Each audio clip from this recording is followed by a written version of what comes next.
Hey everybody, this week on Up Your Alley, we've got some great recommendations. First, Jake recommended for me a year-end video game list from YouTuber Jacob Geller. We're going to talk about that with the Game Awards that took place last week. I recommended for Jake the Lifetime original Christmas movie, Christmas in the Spotlight. We're going to talk about that, and we're going to talk about the Superman trailer that just came out. Jake, how you doing, opened the top of the episode by saying the great recommendations. We'll get into it.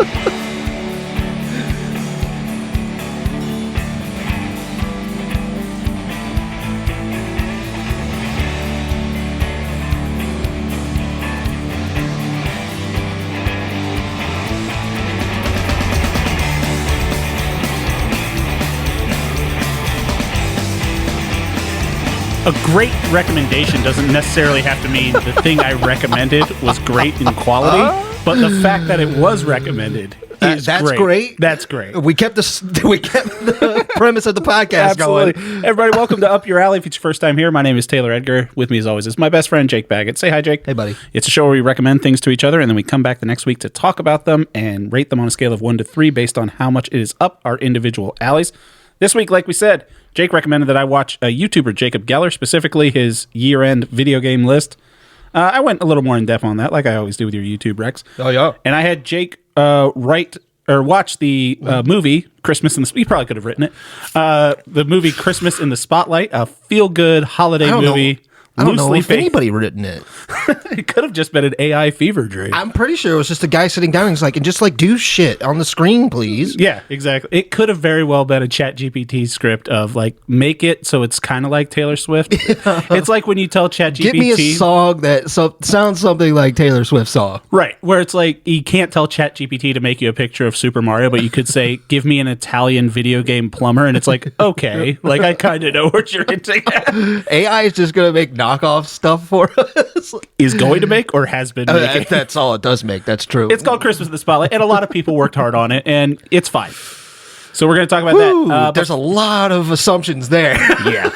Speaking of a lot of assumptions, first off, we're recording this a little bit late, but yesterday, our time, the new trailer for James Gunn's Superman came out. Mm-hmm. I was super psyched about this trailer. He changed the name of it. Originally, it was going to be called Superman Legacy. Oh, I don't remember that. Yeah, it was when when James Gunn first took over the DCU. Oh, yeah. Never mind. It was going to be Superman Legacy, but now I just dropped it. It's just Superman. Yep. I don't watch trailers. You don't. know this. I love trailers. I watched this trailer. Yeah. It's one of the best trailers I've ever seen. So James Gunn, for people that don't know, which everyone who listens to this podcast knows, James Gunn is probably most well known for the Guardians of the Galaxy trilogy. Mm. He did 2 of those movies with Disney. Some tweets that were, off color got brought back up. Disney fired him. He went to DC, made The Suicide Squad, the better Suicide Squad movie, and the TV show Peacemaker, which is also very good. Disney said, please come back and make another Guardians of the Galaxy. He did. That one is also very good. But he's getting paid a lot of money by Warner Brothers and DC to helm just the head. Yeah. Their universe. He does have one thing that's active in this universe now, which is Creature Commandos animated show. Our introduction into the new DC universe. Which is kind of the old DC universe because it's just DC universe. Yeah. Yeah, but so the old Zack Snyder one. Because there is Amanda Waller is played by the same actress, and Peacemaker, they make reference to him in it as well, which is James Gunn property. Yeah. So, and Steve Agee from Peacemaker and also The Suicide Squad is voicing the same character, essentially, which is fun. But, yeah. What was your first reaction? Because I know you're a big Superman guy. I love Superman. You like big, hopeful, brightly colored Superman. You just start off with him being like, come here, boy. Yeah. Hey, Crypto. Come here, boy. Crypto, the super dog, looks amazing. Yep, it looks fantastic. There is a lot of... There's a lot of emotions going on because it pulls from the old Superman theme, which is always going to be like classic. It feels like you're talking about the music thing. Ba, ba, ba, ba, ba. Yeah. Oh, yeah, it's the John Williams theme. Yeah, John Williams theme. They're sticking with it. You can tell like that the Christopher Reeves Superman, like they sat down and they worked hard on that mother. Did you watch that documentary that came out recently about it? No. It's on my list to watch. Okay. Super/Man, the Christopher Reeve story. Oh, no, I have not. Yeah, I think it's on Max now. You could tell that they were like cracking on that thing, making sure that it's the best. And to harken back to it feels fantastic. Yeah. It's letting me know we're back working really hard on this Mamma Jamma. I like how it's not setting up another universe. It's like, no, this is a thing that's you're jumping right into it. It's like a comic book. You see Nathan Fillion as Guy Gardner, Green Lantern. Which Guy Gardner walk out was so awesome. Goofy bowl cut. It was so great. He looks terrible. Yeah. Like a really mean dickhead. Yep. And it's perfect. We see Hawkgirl. We see Mr. Terrific. We see Metamorpho for just a second. I really like how Nicholas Hoult looks as Lex Luthor. I think that's a great look for him. This is going to be, it's already setting up. Like, it's going to be really good. And I want to see it really bad. David Cornsweet as Superman. The only thing I had seen him in previously was he was in Twisters. And when I saw him in Twisters, I was just like, oh, that's the guy that's going to play Superman. His name's David Cornsweet? Corrin Sweat. Corrin? Corrin's Wet. Corrin's Wet. He's British. That's not a good name. It's a British. Work on it. When you say it with the accent, it probably sounds a bit fancier. Corn Sweat. It sounds worse. I said the accent. I didn't specify which accent. The accent. You went with 1920s Carnival Barker for some reason. That's the accent. I don't know what you want from me. And Rachel. Who was he in Twisters? He was the bad guy that was Anthony Ramos's like kind of boss. Okay. Yeah. He was wearing glasses the whole time, trying to look like he wasn't a giant jacked man that was also about ready to film a Superman movie right after this movie came out. So they put him in like oversized. Well, he looks really good as Clark. Yeah, he does. He doesn't look like. I like having him have a disheveled hair like that. There's some discourse that is like between the Clark Kent and the Superman thing, which is something that they bring up about Christopher Reeve. Christopher Reeve, when he was Clark Kent, he would always hunch forward, like his shoulders would be like slouched. And in the graphic novel series, so this is mostly based off of Superman, All-Star Superman and Superman for All Seasons. He does like he is like slouches over and he's like kind of like got his it's all shoulders about body forward, language, which we don't see enough. But I'm sure like James Gunn's gonna be like, no, that's part of this. Yeah, absolutely. Something you put out or you texted me as soon as this came on. I was like, you brought up that you liked Pa Kent on there. Yeah. And your first thing was he looks like he's about to die of a heart attack. Yeah, he's going to die of a heart attack. Yeah. That looks great. Yeah. That's exactly as God intended, as I said. Well, yeah. I mean, he has to die from a heart attack. It cannot be anything else. Right. Superman will save you from anything else. In the Zack Snyder universe, he's a kid. And Kevin Costner playing Pa Kent, I like that casting. Obviously, I love Kevin Costner. One of these days, we might get to see Horizon and American Saga Part 2. That would be nice. But if people don't know, in that universe, there's a tornado, and his whole thing is he keeps telling Clark, you got to hide your powers. And they do have some great scenes together with the young Clark and Pa Kent. But there's a tornado that's going to come, and Clark's not going to run out and save him. Kevin Costner kind of gives him a wave like, no. Yeah, he's like, don't stay save there. my life. Then people will know you're Superman. Yeah. Which is the dumbest thing. When Clark is like, I don't care. Yeah, you're my dad. Right. It'd be like if Thomas Wayne in the alley was just like, no, let this guy rob us real quick. It's going to be important for your character development. Even though this is something, if Batman had a gun and he's like, Dad, I can stop this if you want me to. It means so much for Superman to have to deal with something like that, realizing that he can't solve every problem. Because otherwise he is an infallible god. Right. In which he basically is already. Yeah. But there's things that can take him down, and it's really hard, and you have to think about it. That's why Lex Luthor is a great bad guy for him, because he can attack him not physically but like emotionally, and just like mentally. It's perfect. You mentioned before with the John Williams score, like they have like the beats from it. It reminds me similarly Ludwig Göransson, who does he does a lot. He just won an Oscar for Oppenheimer. But he also does a lot of the new Star Wars stuff, like The Mandalorian. He's really good at that too, where he'll take like some beats from the John Williams theme, so you get like a little bit of like. Is that who's doing this music? No.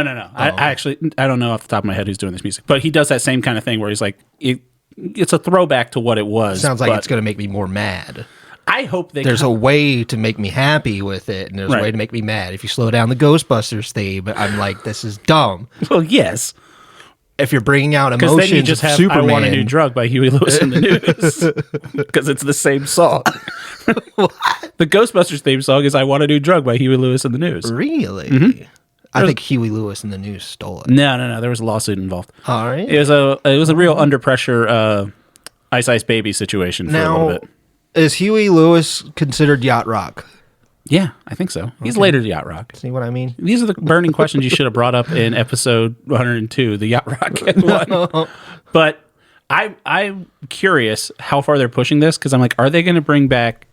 Because on the slate right now is a movie, Batman: The Brave and the Bold. Are they going to bring back the Tim Burton Batman theme in the same way? Yeah, I hear you.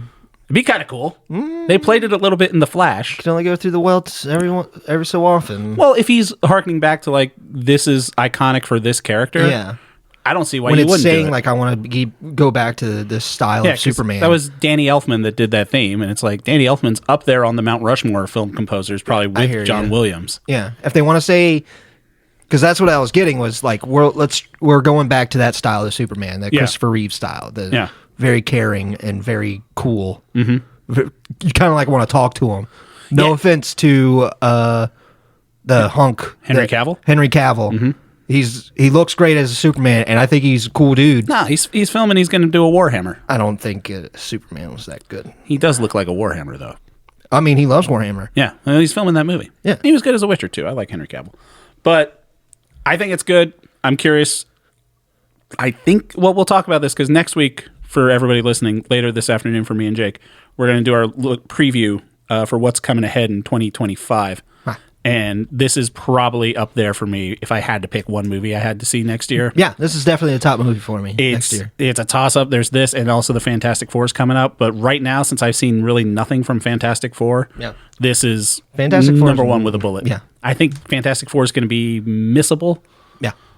That's what I'm saying. That's exactly what I'm saying. I can kind of see what that movie's going to do. Fantastic Four isn't a Superman thing. And also, it's not a new thing. Yeah. It's in a sandbox already. Right. If this was the first thing Marvel was doing, and they're like, "Hey, fucking, we got this coming up. Wipe the slate clean and start again." Yeah, you're not. But they've already announced. They already did that. Now they're like, Chris, can you come back? Chris Evans. Chris Evans is coming back, and Robert Downey Jr. is already coming back. Whatever, Chris, just call. Just pick up the phone. Get all the Chris's down here.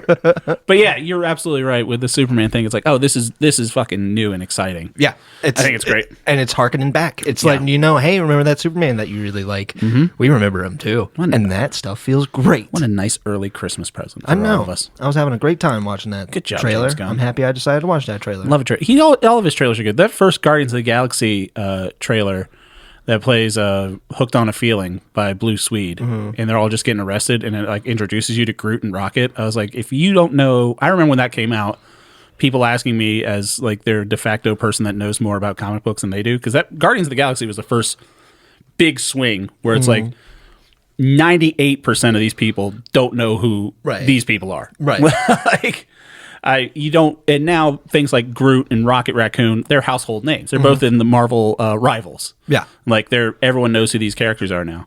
And that was James Gunn that did that. And the fact that he has Hawk Girl and Metamorpho and Mr. Terrific in this, you're like, okay, that's awesome. He's got that thing, what's his name? The guy who did Earth X. Earth X? Oh, yeah. Elon Musk? Alex. Garland? No.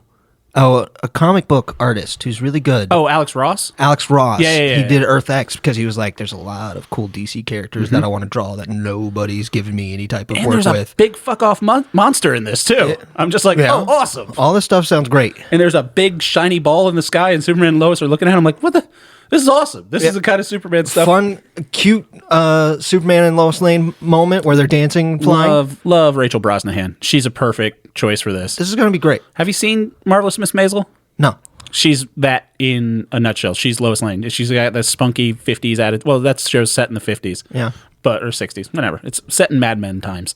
And she's great. Like, I don't think she's going to do the voice, but she's just got that pluck and moxie, like people used to say. But yeah, super excited for this. Can't wait. Yeah. For some Superman. We're definitely going to be seeing that. All right, so let's change gears a little bit, because I'm going to tie Jake's recommendation into talking about the Game Awards that were last week. Yes. So this will be kind of our year-end video game stuff, because that was Jacob Geller. Let's get him out of the way first. Well, not get him out of the way. Let's talk about him first specifically.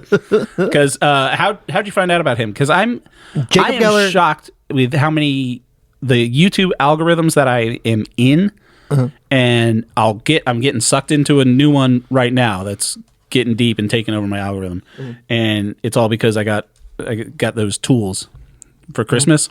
And I did a lot of Googling on which tools to get. I told you this off mic, but I'm going with the Ryobi brand. I'm going to be on what's known as the Ryobi battery platform, so I can buy Ryobi tools. Yeah, Japanese company. So my YouTube is like a lot of tool stuff now, and I've got stuff that I want to build because I figure that's where my midlife crisis is going to go next. Let's go. Yeah, it's going to be fun. Also, this basement's disorganized as shit, so I'm going to work on that too. See that big ass level I got? Yeah, it's a 4-foot level. Yeah, why? Because it's 4 feet. If you get like a little level, you only know if a little bit's level. That's 4 feet. You building a boat? I might.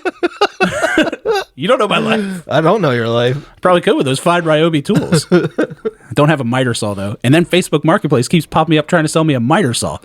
There's one in fucking where's the CIA base? Langley. There's one in Langley. There's like 4 saws in for sale in Langley. I'm like, this chopped up a person, didn't it? And you guys are just trying to pawn it off to me. Oh, goodness. Regardless. So Jacob Geller, the amount of like video game YouTubers that I'm on, and he does video game, he does cultural stuff. He's in that. Is he on Nebula?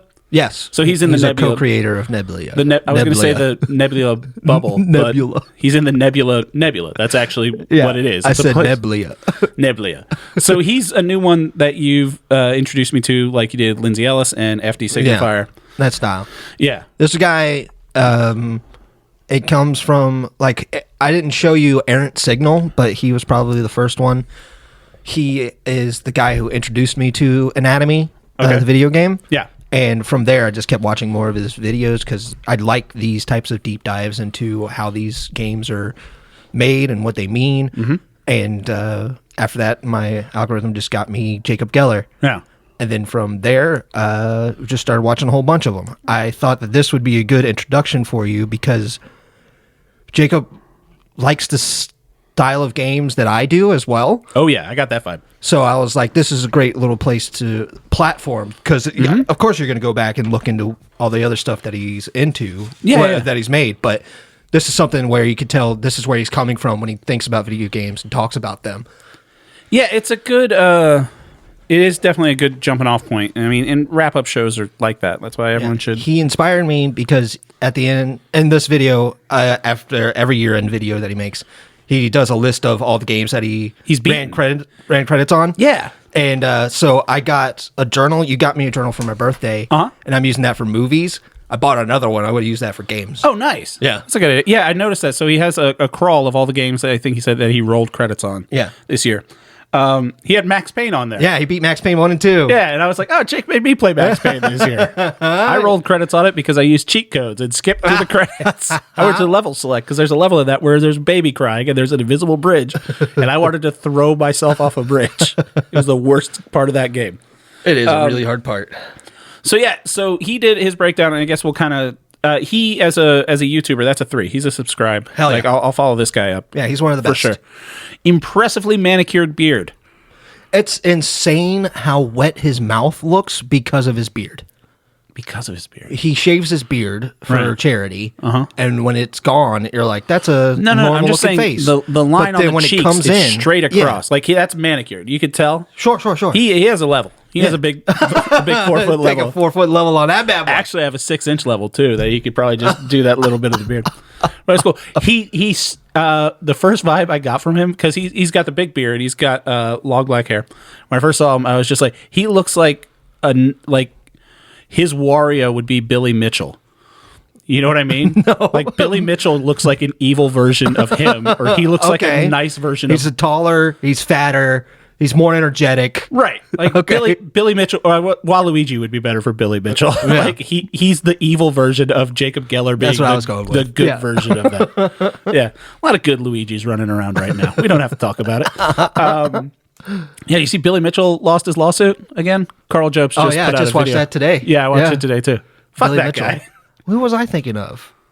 Billy Mays. I'm sorry. Oh, no. That's Billy where I got Mitchell. my head in. Billy Mitchell. Now you see more what I'm talking about. Yes, he does look Billy like a Mitchell. nice Billy Mitchell. The gamer of the century. Yeah. What a fuck nut that guy is. Good guy. Fuck that guy. Good guy.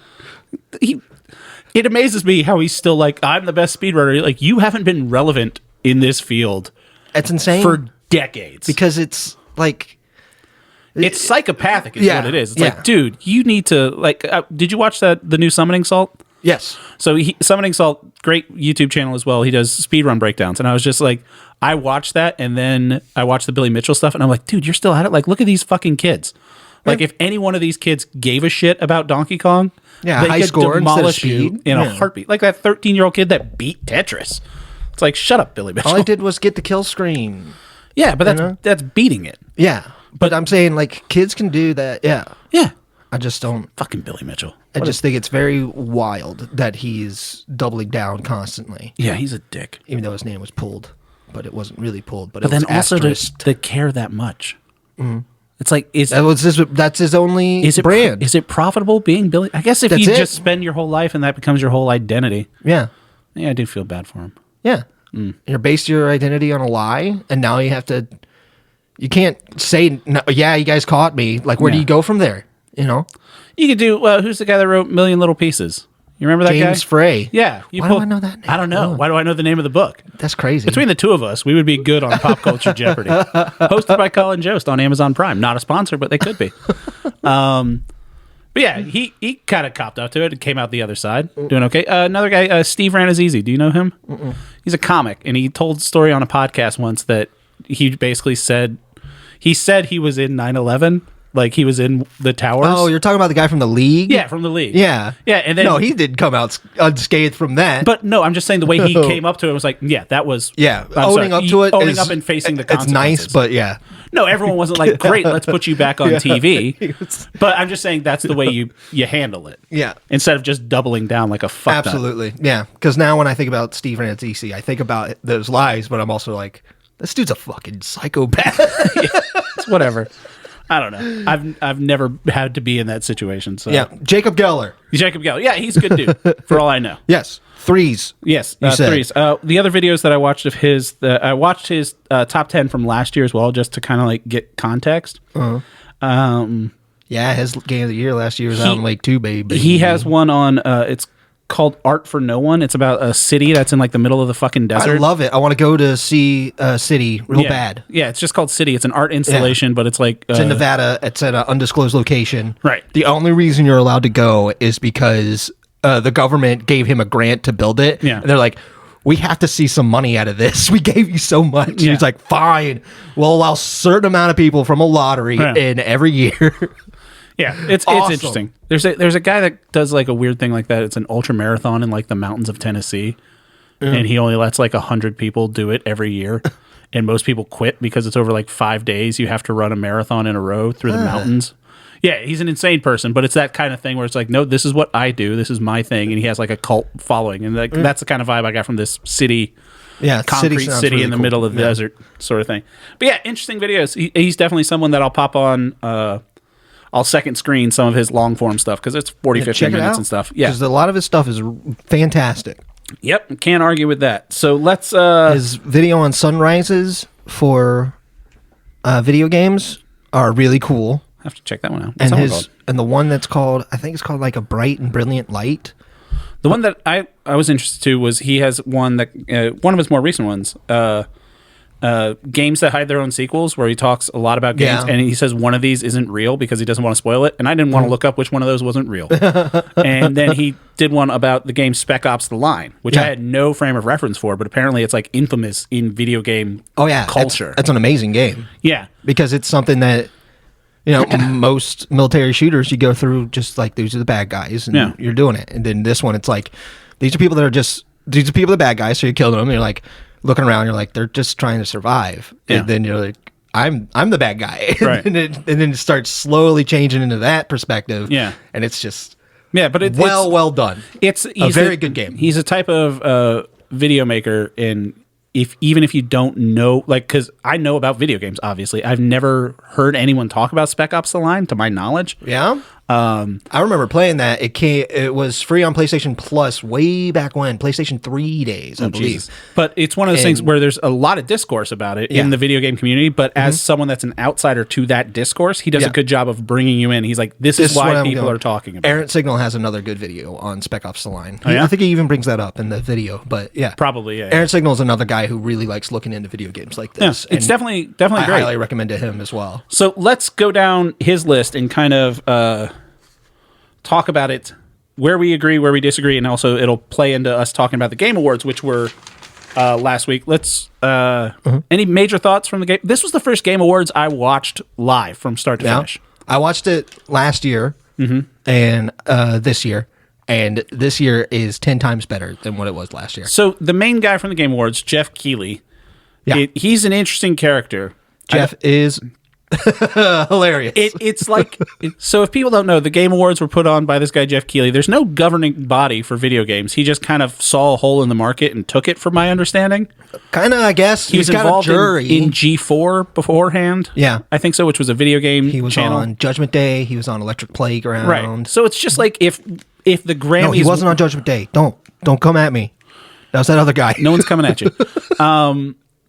But if there was no Grammys and then someone from Rolling Stone was just like, I'm going to start an awards show for music, and also I'm going to host it and Jeff make Keighley's it... been in video games, for a very long time. That's what I'm saying. Like, there was a hole, and someone from the industry is just like, I'm going to do it, but then also I'm going to host it.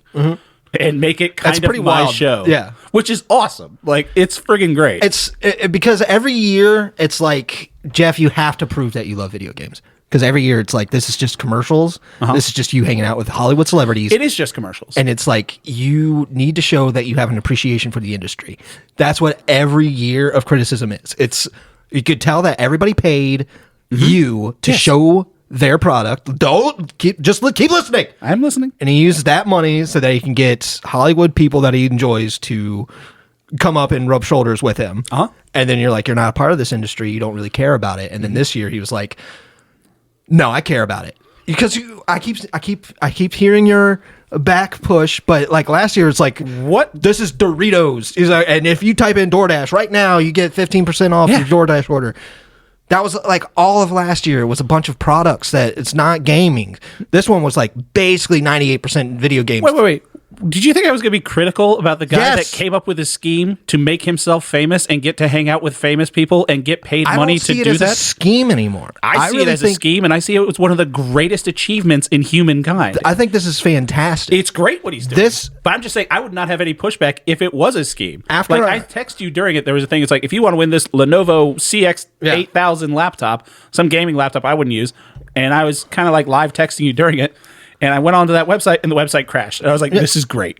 Yeah. And everything like that. I have no notes about the ceremony. Yeah. He looked... This Video Game Awards was the best Video Game Awards, period. As someone... Like, I used to host a trivia night at a bar, and trying to hold a microphone while there are a bunch of nerds in the room...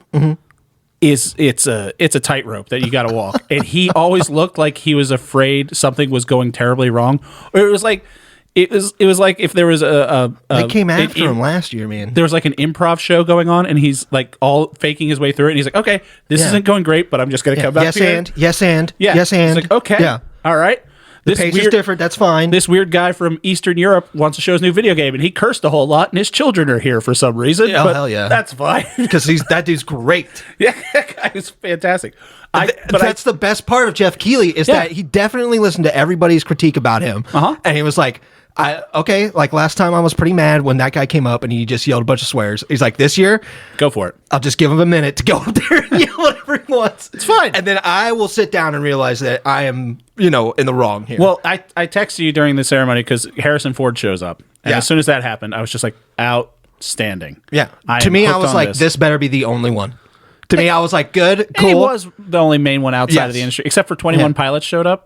Or Imagine Dragons, or one of those 21 bands. Pilots. Is that and what they were doing music for a game already. Yeah. So it was still games related. I'm just saying, I don't know that band, but I'm like, oh, Me neither. They're famous people. Yeah. Same thing. But what else? My notes on the Game Awards. But like last year was a lot more celebrities. Yes. But also, if it was friggin' all trailers and stuff like that, good. Every trailer was fantastic. I was shocked, and part of my notes. So a bunch of big reveals for games. I think the biggest one to me that I had no idea about was Naughty Dog, who made the Uncharted games and they made the Last of Us games. No. Like the game looks fine. It's called Intergalactic Heretic Prophet. It's like a space. You're like a cool Boba Fett with a bunch of product placement because she like wears Adidas and drives a Porsche. Yeah, that's rad. And I was just shocked that I had no knowledge of that this was what they were doing. Yeah, nobody did. The fact that it was leak proof like that, that in and of itself was impressive. Because that's a game that they're clearly spending $100 million on. Right. They got Kumail Nanjiani in there. Yeah, right? I like how Kumail's not... He's great. He had a whole video game podcast 10 years ago with his wife. That was awesome. And I'm a big fan of Kumail. It was nice to see him. But I hope fact that Druckmann has very little to do with this game. I just think it's incredible that they were able to keep it under wraps, is what I'm saying. Because like even everyone on Reddit was just like, this. All people knew was Naughty Dog was working on a game. They didn't know if it was a new Uncharted game, a new Last of Us game, a new anything game. The fact that they have this whole new IP coming out, I'm like, all right, I'm on board. 2 big ones happened for me. Yeah. That was the personal one, which was Onimusha showing up. Text you about that. I don't know what that is. I was losing my mind. What is it? It's Onimusha. It's Resident Evil in feudal Japan. Okay. It's great. It's So just going to run around slicing down zombies that work for Lord Nobunaga. Samurai zombies? Yeah. Nice. I'm on board. It's going to be great. I'm so excited. I've never heard of this game. And then the one where Jeff Keighley started choking up and he was like, here's the next one. And I was like, okay, Jeff, calm down, whatever. And then it starts playing the drums and you start seeing it. And I start realizing this is Okami. I'm getting goosebumps just talking about it. You texted me while this guy was playing the big Japanese drum. Yes. It was Okami, baby. And I was just like, I don't know what that is. This is the one. This is the stuff I dream about. This is the show that I was like, okay, this is the industry that I care about. Yeah. I love movies, but video games is definitely the thing that I care about more than anything else. I will say also from the Game Awards, another big thing that popped up was a new game coming out from the same guy. I think Ueda is how you say his last name. Ueda announced another game. He did Ico and Shadow of the Colossus, and it's just like a little bit of this person climbing up a robot, and the robot's head shoots off into space, and everyone was just like, thank God he's back. And I'm like, I haven't played any of those games, but I probably need to. Woo! You're going to play Shadow of the Colossus, you're going to be like, wow, this is one of the best games ever made. You played that game when we lived together friggin' 13 years ago. Yeah. And I was just like, what is this? And you were just like, you just got to ride around and then climb up some stuff. And I'm like, cool. Yep. It's wonderful. Neat. It's beautiful. Yeah. He tells these wonderful half stories where you just have to like kind of fill in the blanks yourself. Yeah. And it's wonderful every single time. It's beautiful. Yeah. I mean, it looks good. I mean, what a great year. A couple questions about some of the awards I had for you before we get specifically into Geller's list for best of. I just wrote on here Harrison fucking Ford. That dude was drunk. Community support went to Baldur's Gate. What's the community support in Baldur's Gate? Community support?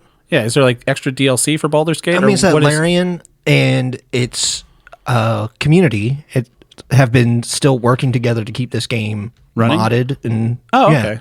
Just a fun experience. I just didn't know what that award was like for. Yeah, they're saying that there's a big community around Baldur's Gate 3 that are still doing really fun and cool, interesting things around it. Gotcha. Because I was like, there was a best ongoing game, and then there was community support, and I was like, it's like when you see like there's a Grammy for best album and a Grammy for best record, and you're like, what's the difference between these two? Sure. Things? Yeah. To my understanding, it would be that. Best game for impact went to Neva. Yeah. That we talked about on the podcast. Look at you. Good for Neva. Good for Neva. I love that game.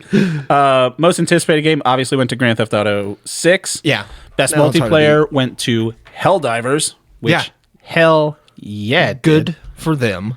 Yeah, absolutely. Best narrative and art direction went to Metaphor ReFantazio. Great. Wonderful, Sure. wonderful. Best music score went to Final Fantasy VII Rebirth. Is that... I will take it. Is that different? Obviously, because the first one was on a PlayStation. Is it a different, whole new score, or is it just like expanded, updated? Yeah, like expanded and updated type of score. Should have gone to Astrobot. Tekken 8 won Best Fighting Game. Yes, haven't absolutely, played Tekken 8. I played... Did the new Mortal Kombat come out this year? Huh? Did the new Mortal Kombat come out 2024, or was it 2023? I think it was 2023. Oh. Mortal Kombat 1? Yeah. Yeah, I think that was last year. That was a fun game. But I love Virtual Fighter. A new Virtual Fighter is coming out. That's going to be and fun. It's made by RGG. And RGG is making another game that's not Yakuza, but maybe it is Yakuza, but it takes place in 1915 Japan. So is Virtual Fighter the one with the bear or the Leopard Man?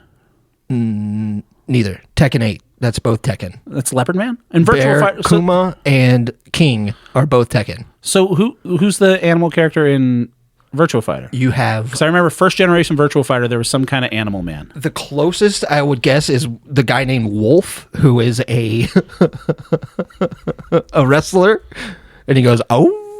when he wins. Could be what I'm thinking of. I just remember there was a Virtua Fighter arcade in the in one of the Mexican restaurants in town, and I used to play that. And what's the game where there's also Leon? It's also like a Godzilla game where there's like you play as like a T-Rex or a giant gorilla, and it was a fighting game. Primal Rage. Primal Rage, yeah. That's what it was. That was fun. What else was I going to talk about? Game of the year. Game of the year. Let's talk about that. Astrobot. I am happy with that. Love it. I would think Balatro, but that is just I have a different understanding of what I would consider Game of the Year. And this is where we can kind of get into Jacob Geller's list, because Jacob Geller did the best 11. Helldivers we talked about. Now, for my personal Game of the Year, I had, as of last week, the Game Awards, I had given it to Astrobot. Helldivers made an announcement. They had the guy from the Helldivers come out, and he was just like, Citizens of Super Earth. And I was like, hey, it's the guy from the video game. Yep. And then they announced in the first Helldivers game, great looking armor. There was, it was some high level cosplay shit. In the first Helldivers game, there was an alien race called the Illuminate, and they just announced the Illuminate are back. It's live right now. And I was like, this is a great thing about the Game Awards. Like, if there was a thing on, like, imagine if James Gunn at the Oscars played the Superman trailer. And you could just watch it right now. It's in theaters right now. You're like, oh my God, I didn't even know they were going to do this. But, so then I jumped back onto Helldivers. Helldivers 2 specifically. And I got to tell you, this update with the Illuminate, have you played it at all? No. Oh my God. Yeah. It's... Enjoying it, huh? So they combined...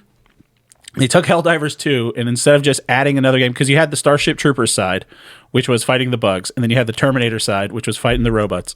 And then they're like, should we do like a Halo side where you're fighting big giant aliens, or should we do like a Left 4 Dead where you're fighting zombies? And you're like, nope, fuck it, both of them. So the Illuminati have taken over humans, and the zombie horde, they're called the Voteless. Because they're not involved in democracy anymore, which is one of the best jokes. Because I just saw great. Like Mark and Enemy, and I'm like Votel. Then I was like Voteless. Oh my God, that's genius. That is very funny. And there's big aliens, and then there's big War of the Worlds walkers, like tripod walkers. Nice, so fucking good. And then the community of that game, where I was asking about like community support. They released after that. There's a collab with the game Killzone, which I don't play those games, but it was like new armor and stuff like that, and. The community was just like, you have to pay with super credits, which you can purchase with real money. Right. And everyone's like, this is way too expensive. Really? And then Arrowhead, the game thing's like, we heard you guys, you're right. We were going to roll out another line, but we'll just give those to you free right now. Yeah, I saw that. I love how Arrowhead kind of gets bullied by their by their player base. It's true, because they showed that it worked when they were like, we're just going to go back to PlayStation. Yeah. And then they're like, no, the hell you're not. Right. And there are some people that still like hate them for doing that, because there's all sorts of things with like PSN.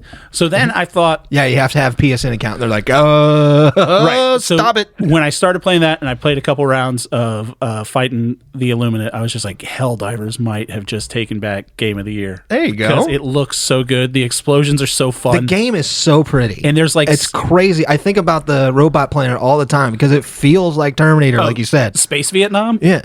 What everyone called it. Everything was so smoky, and you just see this field of robots coming by, and you're like, this is... Which is something that Geller talks about in his thing. He said the weather effects, the explosions in this game, they're hard to beat. And then in the new update, you're fighting these the zombies in cities. So like that looks really cool. You're in a city driving a little car, and then you see these tripod walkers come, and they have these huge fuck-off beams that kill you in one hit. I'm just like, God damn it, this game rules so hard. Happy to hear it. Next up on this list, we can blow through some of these, because I don't really have shit to say about Shadow of the Erdtree. Mouthwatching, we did a whole episode about. Slitterhead, I've been playing that. Slitterhead. It's good. It looks cool. Well, I wanted it because it's the original guy from Silent Hill 2. I had never heard of this game before. And can I get it on the PlayStation? They announced it last year at the Game Awards, and it's got. It's like The Thing. You're like The Thing. A little bit, yeah. You can take stuff over. Yeah, well, you're just you're a kind of like a demon that uses people's blood as weapons. Like The Thing. When you possess them. Yeah, like The Thing. But like in a good thing, but like weird. But it's good. It looks fun. Yeah. Yeah, I've never heard of that, so that was kind of cool. Akira Yamaoka does the music. Sure. And he does fantastic music. Yeah. That's the main reason why I wanted to get it. We forgot to mention in the Naughty Dog game, The music's done by Trent Reznor and Atticus Ross. Oh, yes. That's a big pull. That's dope. Enough to make me want to play this game. It's going to win the Game Award for music next year. I want to punch Drunk in the face. Yeah, it looks fine. What else? Infinite Wealth, he put at number 7. Yeah. I had never... I tried to get you to play Yakuza. You tried to get me to play Judgment. Well, I did play Judgment, and I downloaded Yakuza. I have it downloaded on my Xbox now. I have not played it. And I said, when I was watching this, my note was, I really want to be into these games. Everyone that is really into these games looks like they're having a great time and says how good they are and how great they enjoy this thing. And I was like, it's a lot like jogging. I know that if I just power through some of this, like people that are really into jogging, they're like, man, you just feel really good. Once you get the pace, once you understand what's going on, not like, not going to start jogging. Oh, this is the best thing I've ever seen. This is just jogging. It's even easier than jogging. That was just my note. Metaphor, I really don't have much to say about that. It looks like anime. I don't think I'll ever play that game. I don't think you'll ever play that game. I'm sure there's a market for it, but I'm not the market for it. It's got the best music. That was my favorite music of the year. Right. And it deserves a place on the list, that's for sure. Prince of Persia, I think I downloaded that on my Switch, but I just never played it. I need to restart it. I played it for about 3 or 4 hours, and I really love what I've had, but now I'm lost because I take a break from it. It's one of those franchises that I miss, because everyone says like Prince of Persia Sands of Time is one of the greatest games ever made, and I've never played it. Oh, that's great. Yeah. It is a really good game. I'm sure, but I've just never played it. Coming in at number 4A was Nine Souls, which we talked about a little bit last week. You love Nine Souls. Told me to play it. Oh man, that game is fantastic. Same kind of vibe. Looks great, but Balatro came in at number 3. So this is a lot of people thought was going to be. It had an outside chance of being Game of the Year. Yeah. I think it won Indie Game and Debut Indie Game. Mm-hmm. It's made by one dude, Local Thunk. I listened to a couple podcasts that he was on. Yeah, because he's a little reclusive. Like he doesn't want to make. He doesn't want his picture or anything out there. Right, but he is a very sweet guy. Yeah, I read on all accounts. I read a Reddit thread that someone was saying that Local Thunk is Banksy, and I'm just like, no, it's probably not true. And I'm pretty sure people know who Banksy is. Like if you like do a cursory Google about it, like people have figured it out. But it's just like it's the same kind of artistry, and I'm just like, no, okay, whatever. But Balatro was good. I still play Balatro. I have it on my PlayStation upstairs in my room. Is my game of the year. It's a great game. I think we should. Me and Jacob. I like the way that he, what he sees in Astrobot. Oh well, keep going with your list, sir. Yeah. But he, I will say this: Balatro was definitely the most surprising game of the year for me. I didn't think I would like that game. Love that game. Yeah, it's a great game. That's what I'm saying. That's why to me it's my game of the year. No big explosions, no shit. Well, there's kind of big explosions. It's wonderful to get into, and then once you start trying to want to master it, to break it, that's when the game becomes addicting. When I started playing it, and then like I got on the Balatro Reddit, and there's like people that are like just like actually right before you came over today, some guy's like, I found this seed with the ghost deck. Like if you put this in, then you get this certain Joker on your first skip, and I'm like, what? And then you plug it in, and you're like, oh, cool, and you just kind of like play a run with different seeds. There's another seed where every card is the 10 of hearts or 10 of spades, so you get 52 10 of spades, and you're like, all right, this is kind of fun for some reason, but I don't know, it's a great game. Absolutely. His number 2 was a game called 1000X Resist. Yeah, I want to play 1000 Time Resist. I have no idea what that is. It's a game I don't think you would enjoy. I'd never heard of it either, but I figured that was kind of his Geller's like street cred pick. Yeah, where it's just like because this wasn't even talked about at the Game Awards ever. Yeah. So I'm assuming it's like a super indie-ish or niche it's an game. Indie video game. But yeah, and it just doesn't explode like but it's a visual novel type game. Yeah. Where I guess you picked up the gist of it. Yeah, it looks fine. But to me that looks like definitely doesn't look like my that looks like my type of for sure jam. So and then his game of the year he gave it to Astrobot. Yeah. Because he just said it was well deserved. Yeah. Well deserved. 100%. I would switch. Well, 1000 Times Resist wouldn't be on mine, but Balatro I would switch Astrobot? Balatro and Astrobot just because I feel stronger about the points that he made about Balatro. You know, but I can understand where he doesn't. He's like, I crave fun more than anything. That's where Astrobot comes in. Yeah, where I like the innovation that came from Balatro, and that's why to me it's the number 1. See, I was shocked. Really fun list. Because I wasn't mad at him at all. The whole time I was like, these are great points, and it's fun to discuss them. No, yeah. He's a good dude. I obviously would have put Helldivers a lot higher. But But I will say this: Helldivers, like I just explained, took over Game of the Year. That lasted for about 2 hours. Yeah. When I booted up Astrobot, and there was a Christmas level. Yeah. I heard about that. The first thing you do, it was after I watched Jacob Geller, and I was playing Helldivers. I watched Jacob Geller, and then he talked about Astrobot, and I was like, it's been a while since I booted up Astrobot. I booted up Astrobot, and all of Jacob Geller's stuff about how it's just fun to play this game. Astrobot gives you a free DLC level where all you do is open presents. It's not a hard level. It's a scavenger hunt to find presents, and it has old PlayStation characters that you hadn't unlocked in Astrobot before. It has Croc. It has Toomba. Damn. It has like he makes all the a great shit. point where it says like it doesn't feel like a celebration sometimes. Right. It doesn't feel like commercialization because like you're literally building PlayStation 5 in that game. Nobody because a lot of these franchises are dead. A lot of these developers. So it feels a little more somber when you think about it because we can't have these people back. I don't have a somber moment about it, but after the first thing you do is you boot it up and you get to be Astrobot in a Santa costume. And I heard Jacob Geller talk about how much fun it is. Astrobot's still my game of the year. Yeah. Helldivers as game of the year is a fine choice. It was Helldivers, and then it was Astrobot, and I think for a little bit in between, reactionary animal. Literally, it was like a horse race. Helldivers took it back, like right at the last minute. Just play Helldivers 2 again. No, I can't. It's going to go right back. I can't. To No, game I was of the playing year. Helldivers 2 this morning. It's not going to win it. Like it was all because of what Jacob Geller said, and then I booted up Astrobot, and I got to play as Santa, and I'm just like, yep. Nope, he's right. This is what I wanted. This makes me happier than Helldivers. Astrobot's pretty damn great. Yeah, wonderful game. It's so nice. The thing that I liked about the Video Game Awards this year was having more industry people having time to talk. Yeah, was wonderful because the winner, the Team Asobi, talking about this game where they're talking about the philosophy that they used to make this game, which is like this is going to be some people's first games, and we wanted to make it accessible but challenging and fun. Yeah, I guess I never think about that. Yeah, every right? game is someone's first video game. Well, he's like, this is more than likely going to be somebody's first video game, for sure, right? Yeah, because there's like this is aimed towards family, so we want to make it approachable and fun, but also challenging. Right. And I was like, this is fantastic to listen to somebody be like, hey, we're coming at this with a philosophy. Yeah. It's good game theory. We don't get that shit. Yeah. And I'm like, you're right. This year we did get it. Oh my gosh, that speech that they gave at the Game of the Year, Sven from Baldur's Gate. Yeah. China got so mad Jesus. at him. He really started calling people out. But it was great. That's a great speech. Yeah. Because he was like, I'm going to use all 3 minutes that Jeff gave me.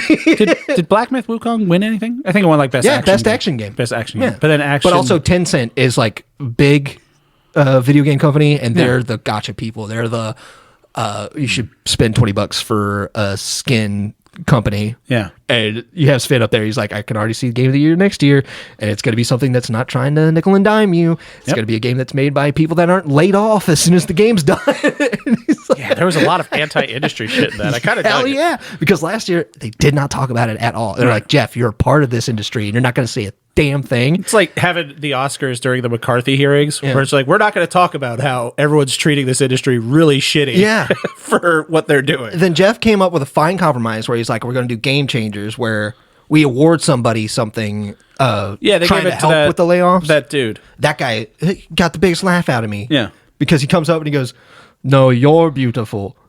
That's a joke from when Cyberpunk was announced by Keanu Reeves. Oh, that's right. When Keanu Reeves comes out, he's like, it's a beautiful game. The guy goes, you're beautiful. Oh, I remember seeing that. And him just going up unprompted. I was like, you're the man. You're the man. Good dude. All right. So yeah, that's good. All right. We got to get moving. This is what happens. I just got a text message that says no episode ? From a listener. Tell him shut up. No. I won't do that. Oh, I also have a note from the Summoning Salt video. One of my favorite things about Summoning Salt was in Summoning Salt's great as a game historian, because like you were saying with people with their love for the industry, is Summoning Salt refers to people by their gamer handle. Yeah. So he's always like, and this was all John Smith. Well, no, he says like this is all done thanks to the tireless research of 420 Blaze It. Yeah. Well, he does the joke where he's like, all this was found by John Smith. Just kidding. It was XX 420 Blaze It XX. Exactly. Yeah. I love it. I just love how it's like at 420 Blaze It doing that. I was like, great. That's what I was thinking with the Game Awards, where like it was like content creator was someone I'd never heard of, but apparently I didn't has understand any of that. 1,000 million subscribers. I was explaining it to my friends. It was like, this is like the most important industry to me. It's something that has my entire love behind it, and I hate like 80% of them. All right, we got to hustle. We got to hustle through this movie. Yeah? Did you forget you have a recommendation too? This isn't just a video game podcast. I made Jake watch the Lifetime original movie. Let's get back to talking about the video game. Fuck off. We're doing this. The Lifetime movie, Christmas in the Spotlight, a story loosely based on the romance between Taylor Swift and Travis Kelce. It stars Jessica Lord and Leith Walschlager, and they're in the titular... well, not titular, but they're in the main roles as the Taylor Swift stand-in. They're the main Christmas. They're Christmasing the shit out of this. So I recommended this. I was going to recommend Jake a Ben Affleck Christmas movie, but then I thought this would upset him more, and I didn't have anything to do. Because it's Christmas. I forgot. I got a Christmas present. You upset me. You upset me big time. Holy Christmas present. Whoa! So this is kind of a special thing. Do you remember? My gosh. Do you remember what movie came out 6 years ago this Christmas? Why would I remember? I can't remember anything. Open up your Christmas present. It's for physical media, it's Jake. It's beautiful, man. I didn't wrap it. You didn't have to do that. Wrap it? Yeah. That's how presents work. But there's a bow and everything on this thing, man. Yeah, I didn't wrap it. Wow. So this is for physical media, Jake. It's a movie I know you've seen it before because we saw it together. But we saw this movie when it was in theaters in 2018, and it kind of was like got us talking about movies and everything like that. It's a Blu-ray copy of Vice. It's a good movie. So I'll watch Vice, sure. Okay, so this was one of the movies we went and we're like, hey, we talk about this movie. You hate The Big Short, even though it's like done by the same people. And I just thought this would be kind of nice because it's just a nice movie. It's got Sam Rockwell. Sure, yeah. I'm happy with it, man. Thank you. Absolutely. What a good guy. And I also got it because of how much you love Dick Cheney. I'm a big fan. When Liz Cheney showed up, I was like, there's my president. See? Yeah. You love Dick Cheney. R.I.P., I think. Nope.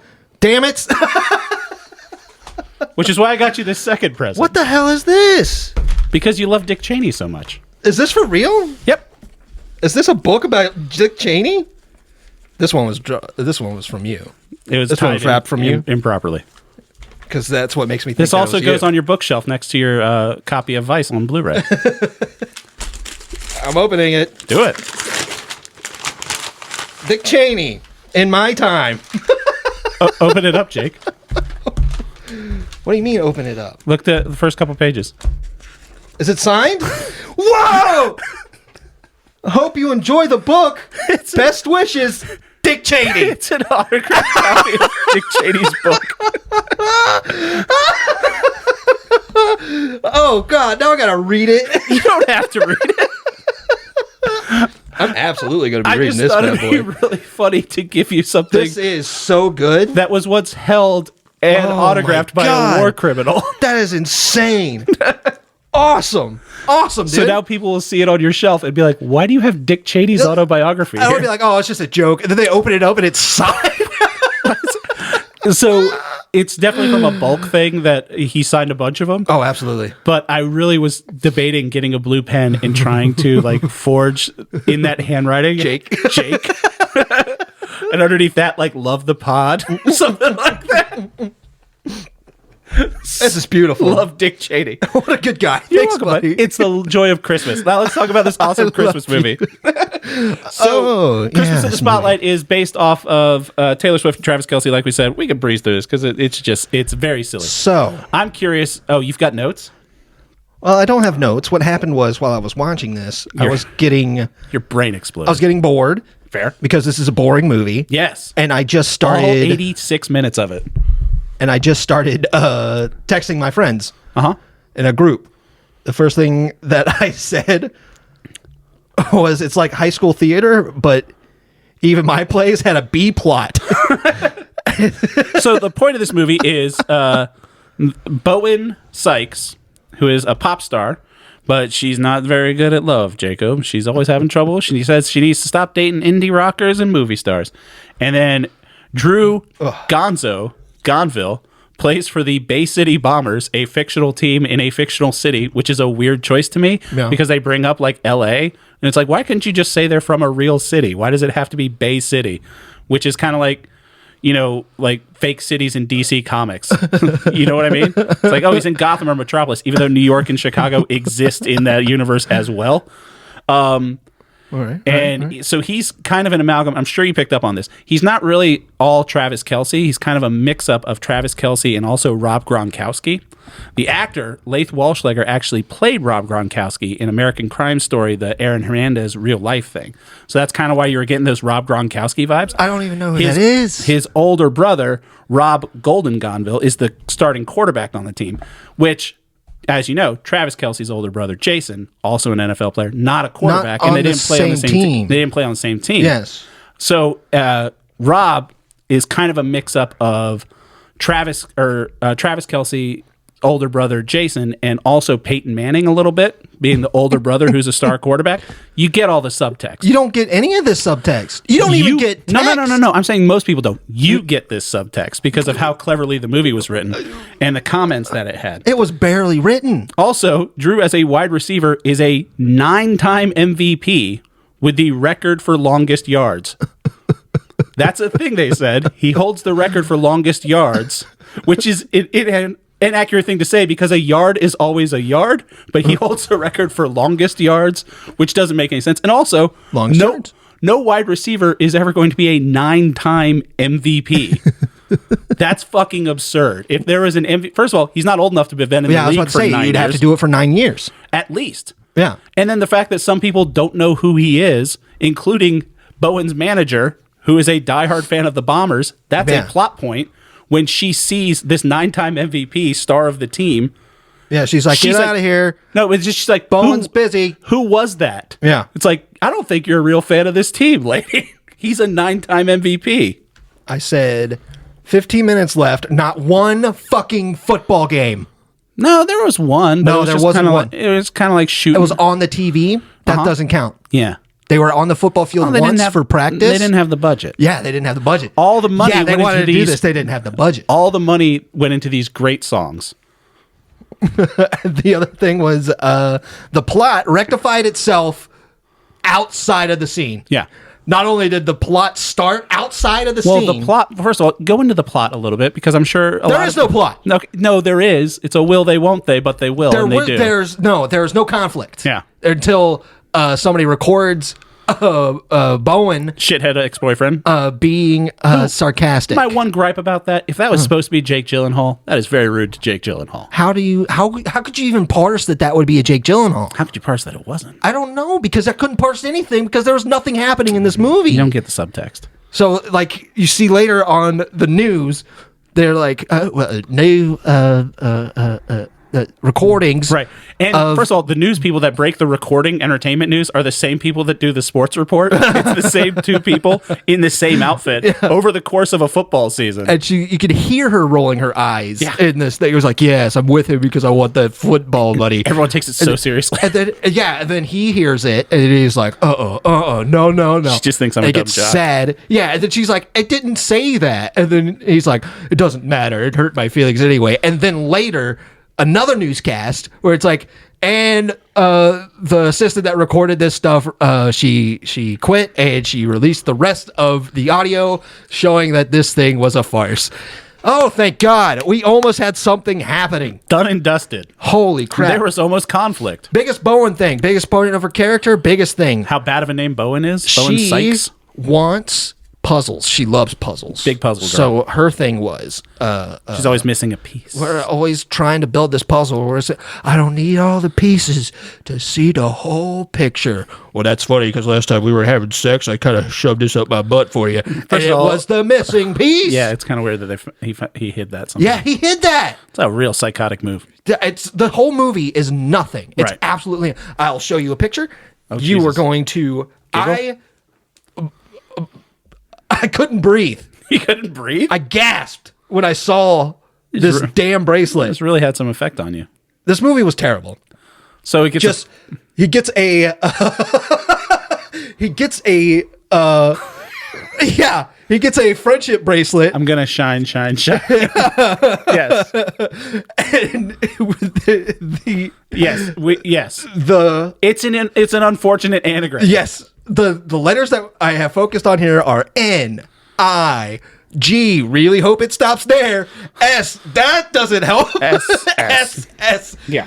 Still terrible. So first of all, the friendship bracelet thing is a thing. I have my Sabrina Carpenter friendship bracelet up there. That is a friendship thing, and I get that. And here's the thing: you don't have to make it a racial allegory. It was a real unfortunate thing. Her song is called "Shine." It could have just said "Shine." But you get that was a reference of the Taylor Swift song "Shimmer," which is a much better song. No, I don't know this. I don't know Travis Kelce. No, it's not Shimmer. It's Bejeweled. She says, "Best believe I'm still bejeweled. When I walk in the room, I'm gonna make the whole place shimmer." No, I don't know what that is. So here's some more Taylor Swift references that you probably must have missed. Gonzo's number he's number 13. Big Taylor Swift number. Her birthday is December 13th. She just turned 30. Here's the thing that I picked up on. Just turned 35. Was the brother at the Thanksgiving table. Yeah. Where he was drinking wine and the mom was like, "You need to slow down." He's like, "Well, I'm not doing anything." It was like, that's clearly a reference to when Travis Kelce's brother got pretty darn drunk at one of the games. Could be. And the mom was like, "You need to slow down. Taylor's here." He's like, "She's got to get used to this. This is the family." And I was like, that's a good guy. That's why that stuck in my head. So when Bowen is talking to her manager about how her ex-boyfriend is with some new supermodel thing, and she says that she's a cheerleader type, I'm more of a bleacher girl. Yeah. That's a reference to the Taylor Swift song, which says she was a boy, I was a girl. Avril Lavigne. Can I make it any more obvious? No, Taylor Swift says she's cheer captain and I'm on the bleachers. And I'm out on the bleachers. He belongs to me. Can I make it any more obvious? Gonzo's niece picks up the phone and Bowen's calling. She says, "Uncle Gonzo's not here right now because he's dead." That's a reference to the Taylor Swift song "Look What You Made Me Do." And old Taylor can't come to no. She says old Taylor can't come to the phone right now because she's dead because she's new Taylor. She reinvents herself. So look what you made me do. Someone says "All Too Well." That's another reference to Taylor Swift. At one point, she is wearing a cardigan. Yeah, that's what you do with them. That's the end of my list. Is cardigan something? Yes, cardigan something. What is it? It's a song. I don't know any of this. I don't listen to her. I don't watch football. This is why. What I do is I watch movies. And you give me shit for not liking metaphor refantation, and because I don't get the context I never give of you that shit about thing. that. I'm just saying I like this thing. It has thought put into it. So does this. Does how can not we get money from dumb have people? Thought put into it. This is the equivalent of like when they made those movies where it's like it's not Transformers, it's Transmorphers. This is Transmorphers. Almost. Taylor Swift. But I feel like less thought was put into it. No, there was exactly enough thought to be like, let's see if we can make some money. There was it's just also, no story happening. Her name's Bowen, and her fans are called Arrowheads. Yes. And the Chiefs play at Arrowhead Stadium. Oh my God. There's so many levels to this. Let's read some reviews. The thing is, from the beginning here, right? It's like it's so upset because it's so bad. I know. There's no normal conversation. There's nothing that shows any type of character. So stilted and forced. Bowen, as your manager, I have to tell you that you should go and do this. But as your friend, maybe you should go and see this friend. You've been my friend since we were kids. Yeah. This type of stilted, awful dialogue is the whole movie. Bowen, what's that dude's name? Gonzo, you're a real ladies man. You've been cleaning up. What are you gonna do now? You're just gonna leave her? It's like, hey man, you know I play the field, but I don't know. This one seems pretty cool. This stuff is driving me up the wall. Tale as old as time, dude. It's like, remember those little golden books where it's mostly about the picture and not about the words? Yeah, that's what it is. Oh, just take a look. That's astute. Don't even worry about what I've written down. Look at what we're doing. Also, here. Apparently, the girl that was Gonzo's brother's wife was like a TikToker who got canceled, and my daughter picked that up like immediately. Oh, like she did some cringe shit at the Met Gala. Your daughter should be here. I want to hear her. I want to hear her points. Oh, we started watching it together, and there was 30 minutes left. My daughter, who loves Taylor Swift and loves Lifetime and Hallmark movies, Christmas movies, said, "I'm kind of tired." Yeah, it was 7:45. She was not tired. It is a bad movie. So here are some reviews from Letterboxd. Half a star. I mean, I'm not a Swiftie, so I probably wasn't the target audience for this, but God, was it bad. It's just bad. Was nothing else needed. Half a star, let's freaking go with 17 exclamation points, because that's a running joke. That is a video game thing. I know, and it's let's fucking go. And it was been co-opted, I should say. I'm getting too mad. To the normal lexicon afterwards. How dare they take it? Right. That's nerd stuff. I know. Let's freaking go. Here's half a star from someone on Letterboxd that says, the only part of this is my favorite review. The only part of this movie, because it tells a whole story. The only part of this movie was the part where fake Taylor Swift got upset that fake Travis might be siding with a different team, so he wouldn't have to travel far from home. She could not imagine a single day without getting to use her private jet. And then it says underneath, watch this with my wife Paisley. I don't know how to tag her. Her name on here is Doodle Barb. It's like, what weird nonsense that is on Letterboxd. Good stuff. You got anything else to add? Here it is. It says, and guess, there's the last thing that I wrote to them about the movie. Guess what they say when they have the big kiss? I said, you might get it. It's pretty stupid. You want to say it with me? Touchdown! It's awful. on the second page of the Letterboxd reviews, it says getting back together in front of the sick and dying children is fucked up. It's not about you, which is where the climax of the film is. They get back together at a charity concert in a hospital for sick kids. Yeah. And also, been a follow-up on a previous review. This is from Doodle Barb. Taylor Swift and Travis Kelce, who streamed on Discord with my bestie B. Like, oh my all gosh. right. I'm glad Doodle Barb and B found each other. So Merry Christmas, Jacob. Merry Christmas, listeners. This is bad. Don't watch this movie. Merry Christmas, Doodle Barb. We should be paid. There's going to be a class action lawsuit. I'm going to get money from this. All right. So thank you, everybody, for listening. If you want to get in touch with the show, we still have Christmas presents to give away. Not much. A couple. Let us know, and we'll send you a Christmas present from the show. It won't be an autographed copy of a book by a war criminal, but it might be. This is going to be worth some money. Yeah, once he goes to The Hague for all those crimes he did. That's not true. He'll never get in trouble for anything that he did because there are no consequences. Yeah. So thank you all for listening. Thank you to Brother Bill, our buddies, for letting us use the theme song. Thank you. Merry Christmas, Happy Holidays, whatever you guys are doing. Happy holidays. Like, good for you. And yeah, tune in next week. We'll have our year in preview. And we'll be good. Looking forward to everything in... Oh, should we give our recs for next week? Or, yeah. Okay, yeah, go ahead. Let's figure out... Since next week will just be a look ahead, and then we'll be back in January with a new episode. Well, Jake, what recommendation do you have for me? Oh, you never said. That movie's a 3? Oh, I said it multiple times. It's a 1. Oh, the 1, because that's a reference to the Taylor Swift song, the 1? I say it's 1 because I wouldn't even qualify that as a movie, more as like a recording of others. Is an experience. It's a home video with high quality cameras. It's a home run touchdown. Your punishment starts. Nice. And it's actually very cool how I'm doing this because it's smart. Remember when we got our analytics back and one of the podcasts that we heard was a Blind Boy podcast. Yeah. It was something that people listen to. Mm-hmm. Your recommendation is Blind Boy. Okay. His episode, How I Navigate My Mental Health Using Turkish Arse Lozenges. Will do. Blind Boy podcast. I'll check it out. Mm-hmm. You like it? Oh, yeah. I love it. Oh, okay, good. You're going to love it, too. Sounds good. From you, I have something that'll be nice since you have 2 weeks off. You can watch it. And I'm going to make, because I'm really curious, it's something that we had talked about, and I have seen half of, and surprisingly good. That is the Amazon series Secret Level. Yeah? Yeah. I was told to watch the Pac-Man episode. You need to watch all of them because the longest one are 15 minutes long. It's like 2.5 hours to watch them. All right. There are some games I've never heard of, some games that I know about. Like there's an episode about the Outer Wilds. I have not played the Outer Wilds.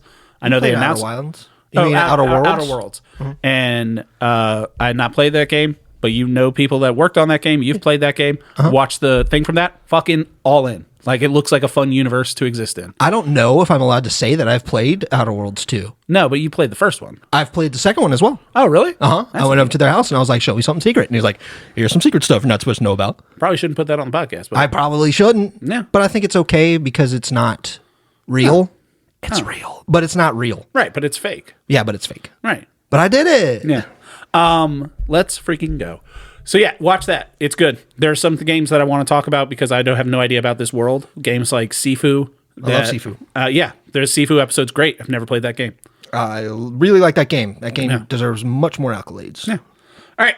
So, and Kevin Hart is a voice in one episode, and his daughter is in the voice in the same episode. Wow. Nepo babies. Getting it started early. Man, his daughter's name is Heaven Hart. I was like, that's clever. I love fun names. Should be Attack. Heart Attack. Yeah, like if you have to fill it out in medical paperwork or something like that. That'd be confusing if she has a heart attack. Yeah. Heart attack. Because he gives you like the little bracelet and it says heart attack. Heart attack. Reason for admission. Heart attack. Yeah, it's perfect. It's a fun riff. All right. So yeah, watch the Prime thing. I'm going to listen to the Blind Boy podcast. Thank you everybody for going. Happy holidays. Merry Christmas. Jake, love you, buddy. See you next week. Love you, buddy. Bye. Bye.